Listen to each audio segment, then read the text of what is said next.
this is Pastor John and elect Lady Vestina of Christ-like Fellowship of Tarpon Springs, Florida. Bring you another segment of your relationship versus the call. So thank you for joining us. Yes, thank you for joining us. And if it's your first time, welcome. So today we're going to try to tackle our friendship. Last week we talking about... Well, before we get started, we may actually have some new folks, so we might need to bring them up to speed. So just briefly, Pastor Hubby and I have embarked upon this journey to...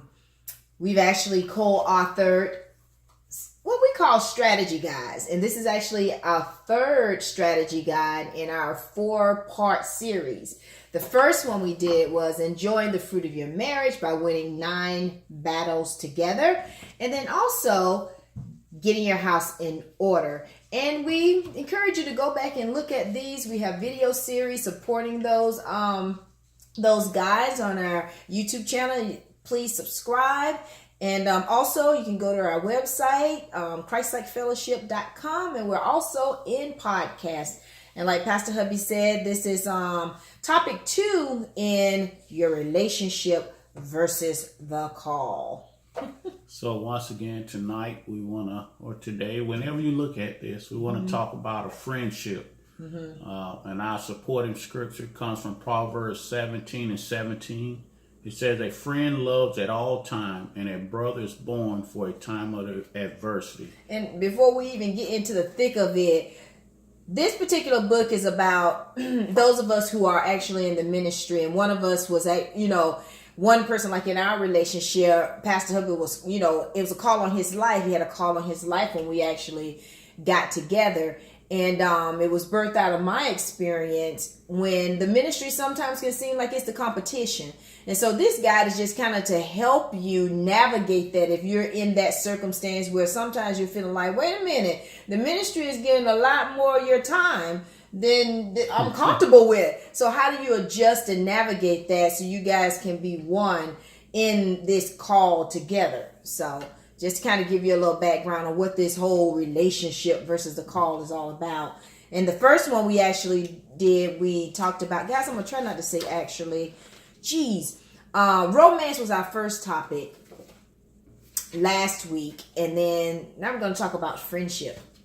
And understanding, like you say, the call is not just strictly to the ministry. It could be to a career or something else that takes you away from the home and your family and the balance of things, more than a normal working situation would be. So trying to establish balance and understanding and working together so the marriage can last through successful things that God called you to be and do.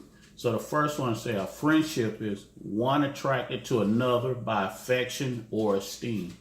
So attached. And attracted to. Amen. But you definitely going to need a friendship. Yeah. Because even when things are not at their best, you need to learn to be friends. Yeah. And able to talk about things, that will help you get to the tough time, be able to laugh with one another and enjoy one another. So a friendship is very I'm going to keep it 100. You don't want to be my friend.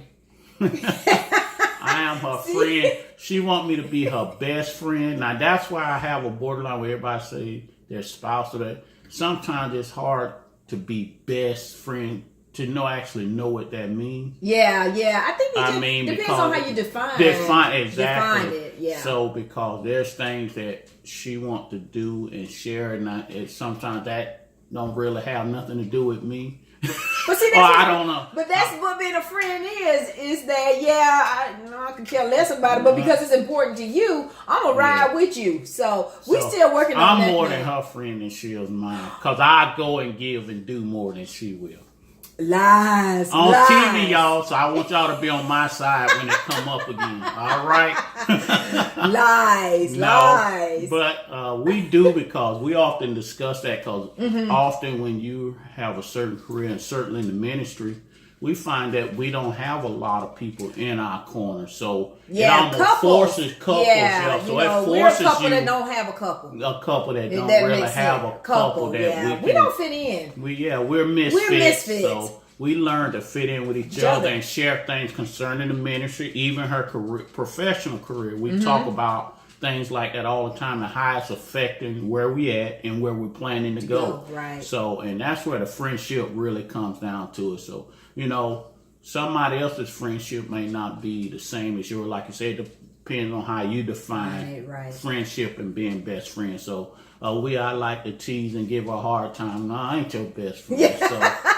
But then you know what? As you get older and you understand this thing called relationship, I used to hear people say that some of the best relationships was birthed from a friendship. Absolutely. And as you get older, you understand that. Because not every day you want to be romantical, but every day sometimes you want a friend.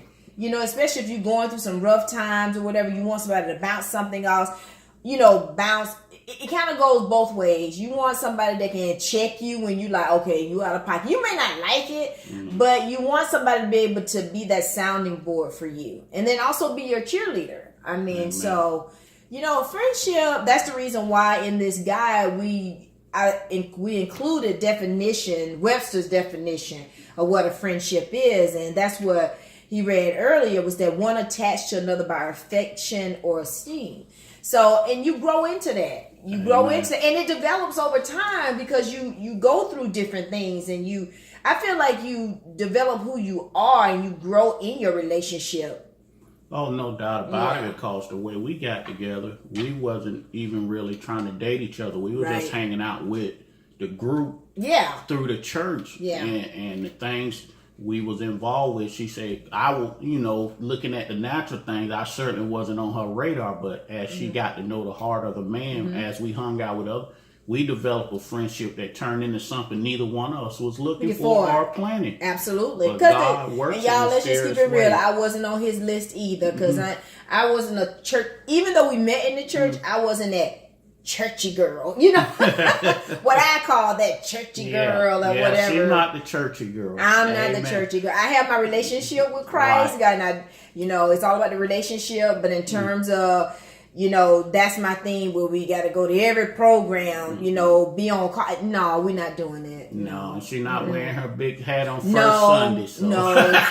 No, sir. No. And sitting in her assigned seat every Sunday. No. That's not us. We're not traditional church folk like that. Yeah, and it's interesting because, and I think that's why we sit here sometimes, and like, honey, we ain't got no couple. We nobody we can hang out with. So I guess we're gonna hang out with each other because you reach a certain time. That people have their own different agendas. They have their own different way of life, and sometimes it just doesn't gel. And it's okay. Right. It's okay, but sometimes you do look around and go, well, dang, we ain't got nobody to call. Because I think, for me, I like more genuine. I don't like public relationships, if you get my drift. I like, someone that we could just kick it with, it ain't about the church all the time. We just want to hang out. And you got to be careful about who you bring into your space. Amen. And so it's not as easy, when you were younger, you just having you just socialites or whatever, which I never really was that ever anyway.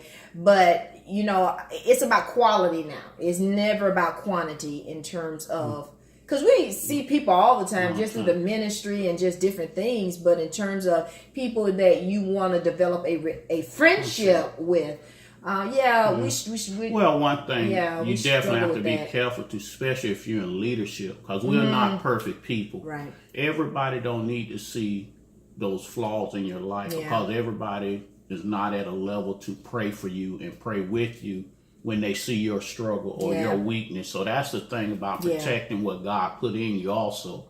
So that's another reason to be about selective about who's in your circle. Absolutely. And even Jesus, he called 12, but he only had 3 that was really his inner circle when he did the most things. So understanding the people that are around you, even Bible tells us to know those that labor among you. Because people get next to you just to get your business, just to spread it and create a mess. And that's being real. And that's just being honest. And we at a stage now we want genuine friendship. I don't need you to hang around me for this, and I don't need to hang around you for that. Because at this stage in life, you really probably don't have anything I need or want. God has been good to us. Absolutely. And there's other things in life we could strive or want, but you know what? If he don't give it to us, we all right. We are. We good. We good. So we good. If God allows to be your friend or whatever, that's just a plus. Absolutely. Amen. We're certainly not looking for nothing from you. That's right. And maybe if it's anything, we're looking to be an inspiration to you. Yeah. So and be inspired by you. Inspired by you, absolutely. So not coming with no false pretenses. Yeah. So. No, like I said, I don't do fake very well. Right. So you want to read? Sure. One of the primary keys to a happy and fulfilling marriage is developing a friendship, which that's what we were talking about. Although love should be the cornerstone on which you build your marriage, it is not enough to sustain and enjoy a healthy and lasting relationship. And that is so true. I think I might need to read that again. Although love should be the cornerstone on which you build your marriage, it is not enough to sustain and enjoy a healthy and lasting relationship. In your marriage, you should like one another. Amen. Yeah, that may seem so simple, but there are people who I've heard people say that have been married for a very long time. It's like, I love them, but I don't like them. And there are going to be times when you don't like the behavior. See, don't get it messed up. I cannot like a behavior, but that's different from me not liking you. Because they're going, you have to like each other to be able to get along. You Yeah. know, because sometimes circumstances not going to allow you to feel like you're in love.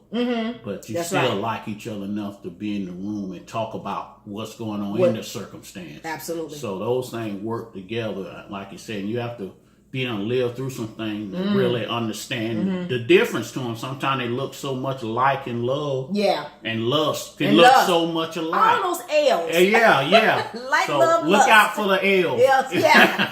The L's are coming. The L's are coming. The L's are coming. I know. But which one is it today? Right, absolutely. And understanding that that's all part of the package. Yeah. If you're going to go the distance. Amen. And that is about, it's a distance. Amen. And it's what is it? We're running a marathon now. Not a sprint. A sprint. That's right. So what were we? We heard. Okay, we've heard couples say, I love him or I love her, but I don't like him. It is unreasonable to think that you won't have times where you're not seeing eye to eye or you're angry at a behavior.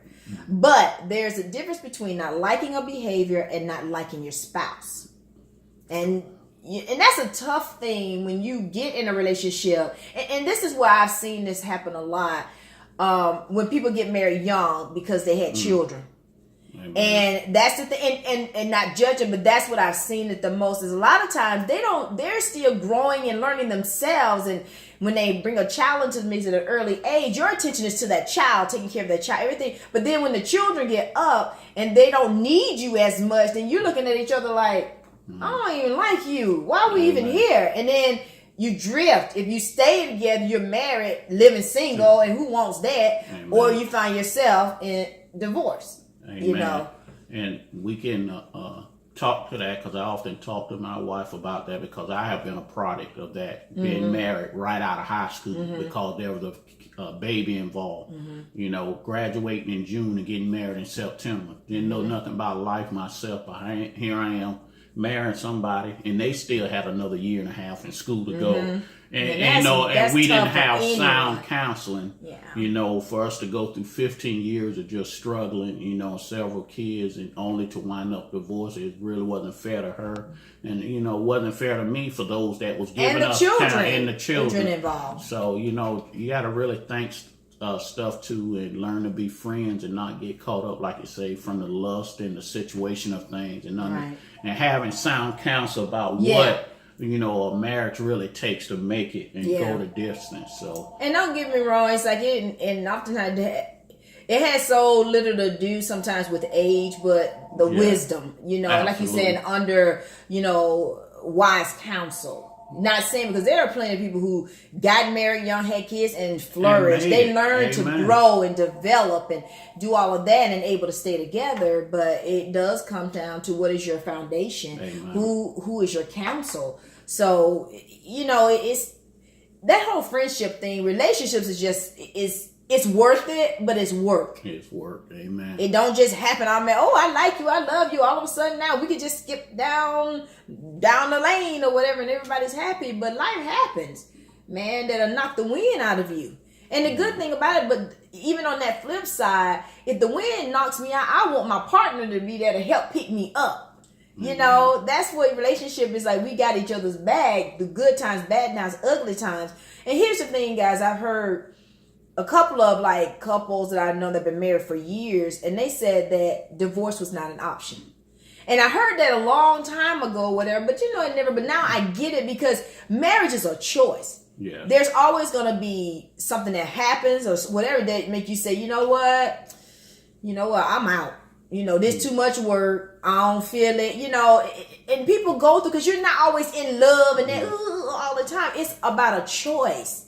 And I wish people would really like get that before they enter into a union and understand that. But I know some things you don't understand until you're in it. Until you're in it, because it certainly have been a growing process for us, as you say, because I am a chronic pain sufferer, and I had several type of surgeries where, you know, my wife had to take care of me hand and feet, you know, and that really brought us together. And honestly, had she looked down through a few years and saw what she had to do, you know, who would say they would go into a marriage knowing that this man my spouse gonna be out of work, you know, that stress with the income, the health situation, running back and forth to the doctor. We talking about just keeping it real. Yeah, and that's what just, we're about. Absolutely. Talking about life when it happens. When it happens. And you know, none of us are exempt from it just because we have a call on our life. That's right. So you must understand that just because we go to church, we sing and pray and preach, that we're not exempt from. That's right. Preachers and saints get sick, we get cancer, we have to have surgery.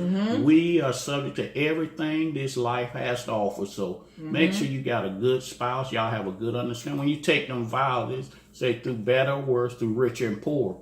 But some people going there with a plan B. Yeah. And like they said, and I even heard Steve Harvey say, I've never known nobody without a prenup that didn't have to use it. That's a plan B. Yeah. When you go in with looking for a way out, it's going to be hard to make it. Exactly. Like I say, divorce can't be an option. If it come down to it, it just came up and just strangled both of y'all. Yeah. It shouldn't even be on the table. Exactly. You know, so. And you've got to make a decision. Once again, it comes down to a choice. And even in life, one of the things, and I've said this before, is that when crisis comes, it's either going to draw you together or push you further apart. Amen. And it is about where you are spiritually and mentally. Like I said, when I came into this is not my first marriage, but when I came into this marriage, I was a little bit more mature, and I came into it saying, "Yeah, this it." You know, it's like, yeah, you think about things like, man, do I want to go through this? This is hard. Oh my gosh, or whatever. But honestly, there is something in me that says that no, you made a vow.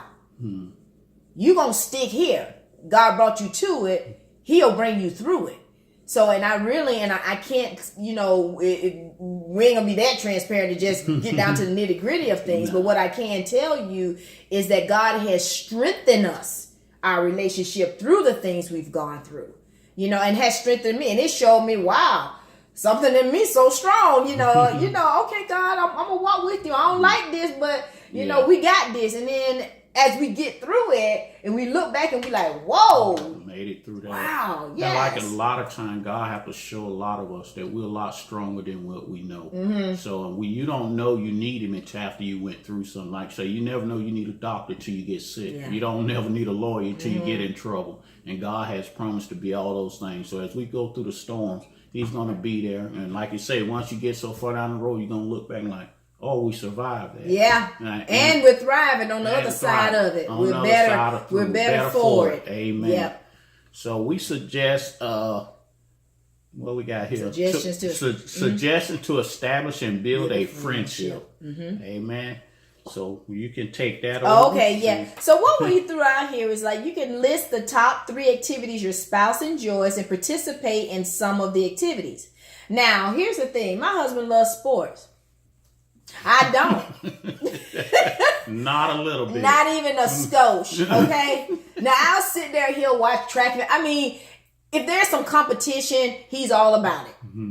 I sit there and I'm intrigued because he's so into it. And I really wish I was really into it where people just like, oh, it's football season. Oh, they playing the tennis match and all that. Look, I could care less. She don't want to know why they got to make all that noise. All that noise. So what the grunting for? Why? You know? So, but hey, tell them about OG though.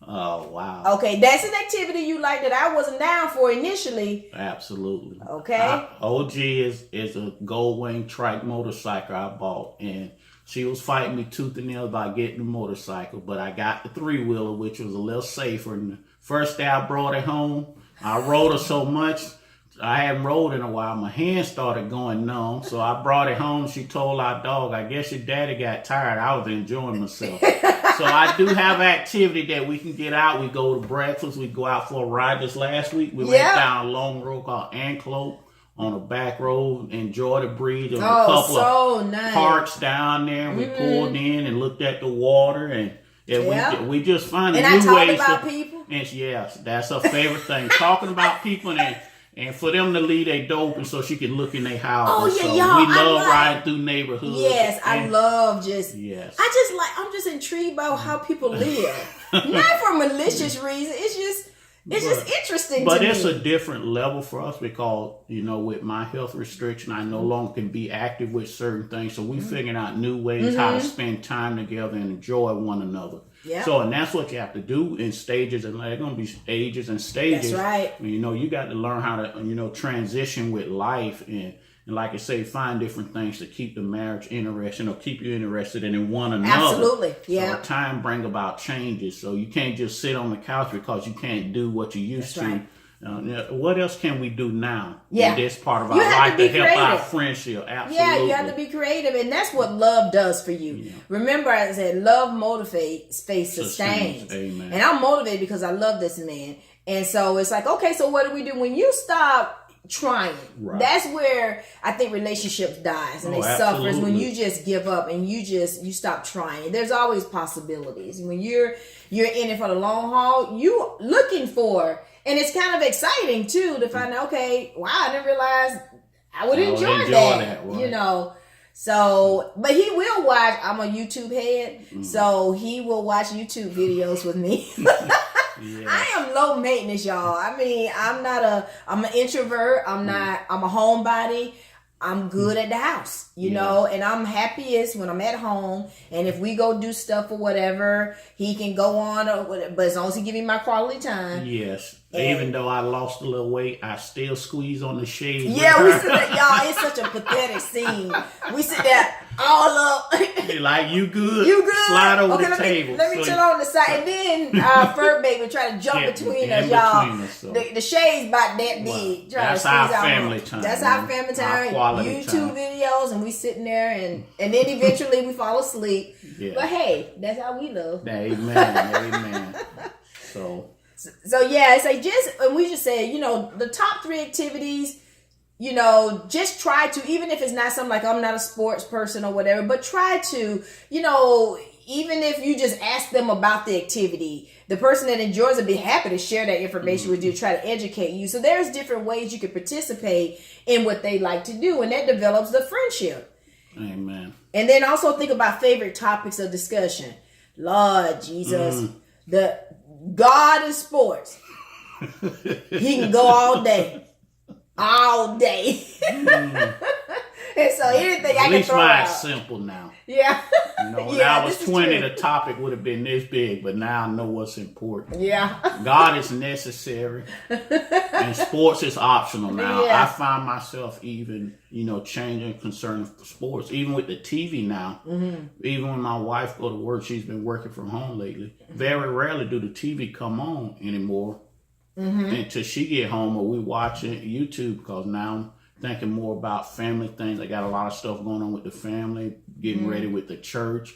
Now, future, so what, like I said, what was important when you're 20, now that I'm 50 plus, not so important. Amen. Priority change. We need to look at, I'm considering disconnecting that cable, because that cable bill, for what we watch, I'm like, man, shoot, that need to be put back in the house. Spend more time on YouTube. I watch YouTube. The only time I really watch it is when certain sports come on. Really, so it's crazy. Yeah, but and then, like I said, these are just suggestions. The biggest thing is, guys, have fun. Have fun. I mean, and then don't forget to have fun. And I mean, the exploration of finding that thing that you guys connect on. That's fun. You know, it's like, okay, let's try this. Let's try that. Because back in the day, we actually would try to go out and play tennis or whatever. Yes. That was all. I almost got him in trouble with a fellow tennis player or whatever. Yes. Yeah, that's a whole nother story. That's a whole sermon. But I had fun. That. Yes. Until it's all fun until somebody pop off. So anyway, what time is it, honey? I think we done exhausted our time. Yeah, actually we have. All right. So, but it has been fun. Yes. And actually, believe it or not, guys, doing these videos, this is another level for us. Absolutely. It's connecting us. So Yes. I mean, so it's amazing the things that you can connect on if you put the effort in. Amen. So until next time, be blessed.